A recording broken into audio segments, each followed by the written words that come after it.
Hi friends, welcome to Diamond Kitchen. வீட்லயே condense milk பண்றது எப்படின்னு பார்க்கலாம் வாங்க. தேவையான பொருட்கள் 1/2 லிட்டர் பால், 1 cup sugar, 50 gram milk powder. எப்படி செய்யறதுன்னு பார்க்கலாம் வாங்க. ஒரு பாத்திரத்தை வச்சுக்கிட்டு அதுல பால் ஊத்துங்க.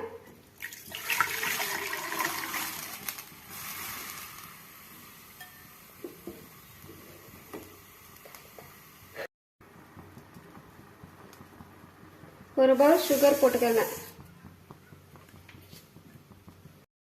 பால் நல்லா கொதிச்சு வந்துருச்சு.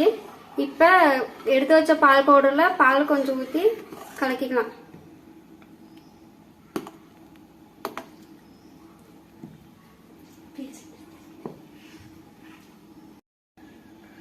கெட்டியாகாம கலக்கி வச்ச பால் பவுடரை இப்ப எடுத்துக்கலாம். எடுத்து அதில் ஊற்றிக்கங்க. ஊற்றிட்டு நல்லா கிண்டிக்கிட்டே இருக்கணும், இல்லைன்னா அடி பிடிச்சிரும். ஸ்லோ ஃப்ளேமில் வச்சு கிண்டுங்க. பால் நல்லா கெட்டியாகிற வரைக்கும் கிண்டிக்கிட்டே இருக்கணும், இல்லைன்னா அடி பிடிச்சிருங்க. இந்த பதம் வந்ததுக்கப்புறம் அடுப்பை ஆஃப் பண்ணிட்டு ஒரு பவுலில் மாற்றிக்கலாங்க.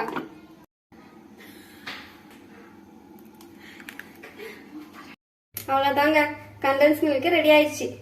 நம்ம இதே வெளியே வாங்கணும்னா 120 ரூபா 130 ரூபா ஆகும். அதே நம்ம வீட்லயே பண்ணிக்கிட்டோம்னா 50 ரூபாயிலே முடிச்சிருங்க. ஆறுனதுக்கு அப்புறம் ஒரு கண்ணாடி பாட்டில்ல மாத்திக்கோங்க. மாத்திட்டு ஃப்ரிட்ஜில் எடுத்து ஸ்டோர் பண்ணி வச்சுக்கோங்க. எவ்வளோ நாள் வச்சாலுமே ஒண்ணுமே ஆகாது.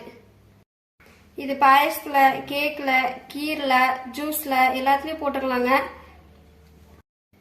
இதுல சுகர் ஆட் பண்ணியிருக்கோம். நீங்க போடும்போது பார்த்து போட்டுக்கோங்க. Bye friends, next video meet பண்ணலாம்.